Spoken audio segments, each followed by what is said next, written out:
Hello, I welcome you once again to Tema, where we discuss issues to do with African culture, traditions, and history. There is a video that is circulating and that has gone viral. It's a video of a South African artist known as Makhadzi kneeling down in greeting to a Zimbabwean artist that is known as Macheso. This video has ignited a debate on this African cultural practice of kneeling down. So many people have responded differently to this cultural practice of kneeling down. However, it is important to note that the practice of kneeling down is not uniquely African. It is practiced in many other parts of the world.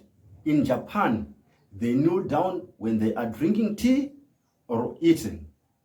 In Islamic countries, they kneel down when they are praying. In America, taking a knee is a form of protest. So kneeling down is not limited to Africa alone. However, in Africa, kneeling down is mostly done by women, but it is not also limited to women. That is why there's a lot of debate, because it is mostly performed by women. One person has described this African cultural practice by women of kneeling down as a practice of submission in the society. Some have even argued that kneeling down is a sign of oppression to women. All these views portray African culture as being oppressive to women. Thus, there is a need for us to look into this cultural practice of kneeling down, mostly done by women, and try to look and interrogate and research how it came into being. In order to understand any culture, you must be able to look into its norms and values.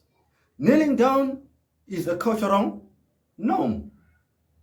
Norms can be grouped into formal norms and informal norms. Informal norms are those practices that are taught or learned through observation.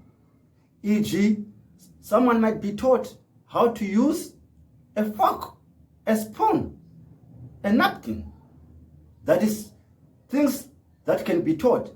But other informal norms are learned through observation. In the African culture, this informal norm of kneeling down is mostly taught. Young girls are just taught to kneel down when serving or interacting with their male counterparts. But how did this cultural practice come into being? That is the question. The informal norm of kneeling down came as an answer to the question of nudity.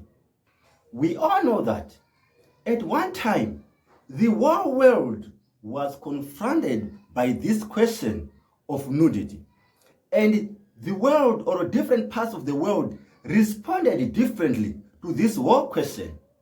In other parts, they were faster, they modernized faster, and they managed to invent clothes. In Africa, that was not the case. But with the time, the Arabs arrived with cloth that was affordable, but not to all the people of Zimbabwe and some parts of Africa.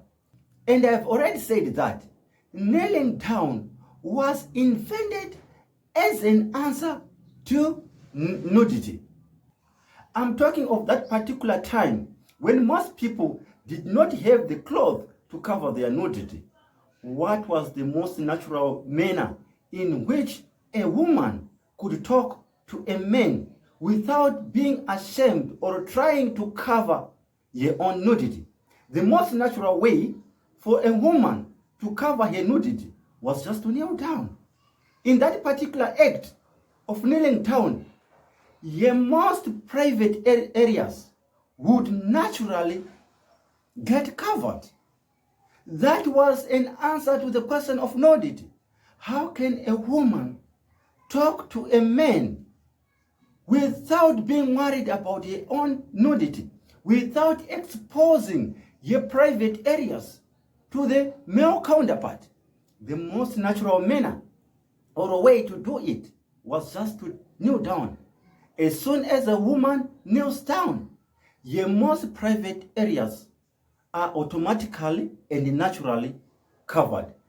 A woman could now converse with a male counterpart without being ashamed or exposing your own private parts or private areas. Therefore, what I'm saying is, kneeling down was introduced to cover this particular problem. But with time, it developed into a cultural practice.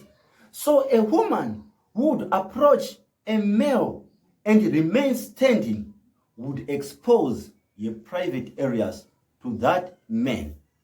So from early childhood, women were taught to kneel down.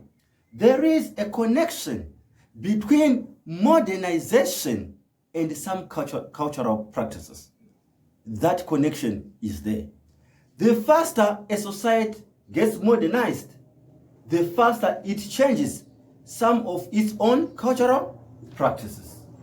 So, those societies that modernized faster did not have that requirement of kneeling down because they had already dealt with that problem of nudity.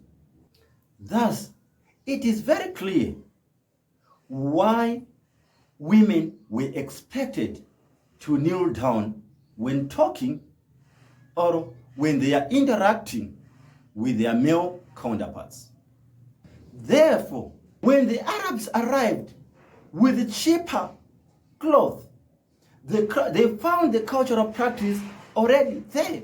And we all know that it is very difficult to kill a certain cultural practice. But we must study how that cultural practice came into being.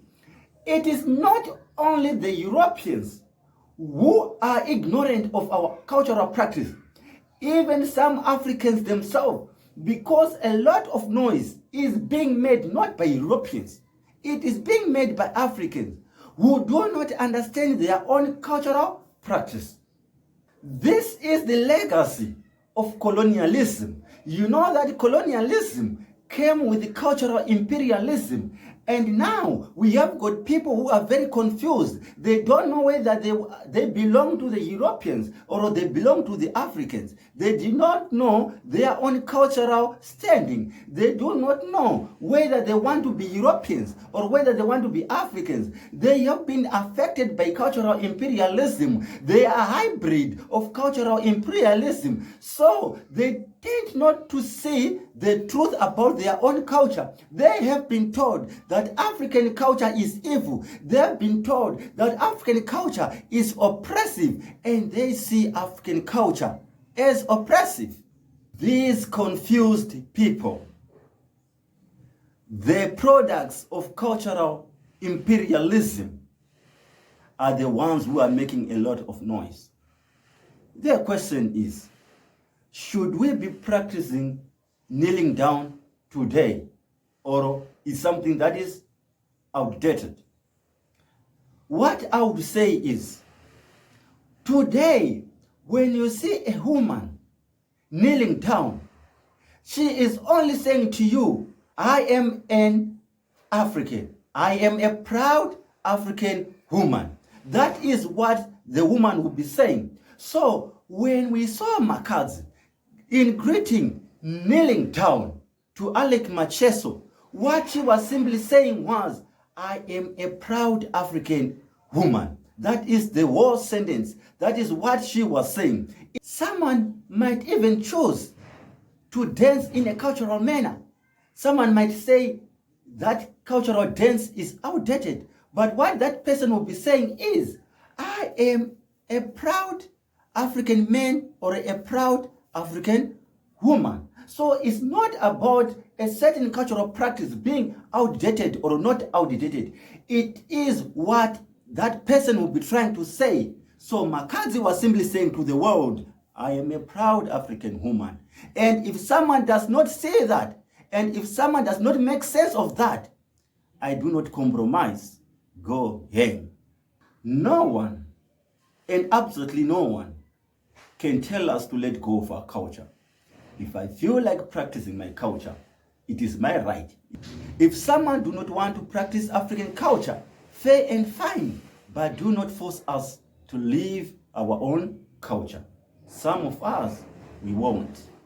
So, the video of Makhadzi kneeling down, instead of igniting debate, it should be held as a milestone in our history. We still have got artists who are proud of who they are. We still have got artists who are proud of their African culture. But in our midst, we have got people who are confused, who practice European culture, and they feel they are superior. People, I'm talking of Africans, who look down upon their own culture. They feel African culture is inferior. They've been made to believe that their own culture is inferior. And there are those people who employ xenocentrism when trying to research about African culture. We do not need xenocentrism. We need cultural relativism. You should look at another culture, not through the lenses of your own culture, but you should get into that culture and try to understand the point of view of the people who are involved in that culture. Kneeling down is not teaching women to submit to men. That is not how it evolved. I've illustrated and told you how kneeling down evolved in the African culture. So those people who say that it is oppressive, they do not understand the African culture. They do not understand how kneeling down evolved and why it was introduced. So with this, I close this debate on the issue of kneeling down.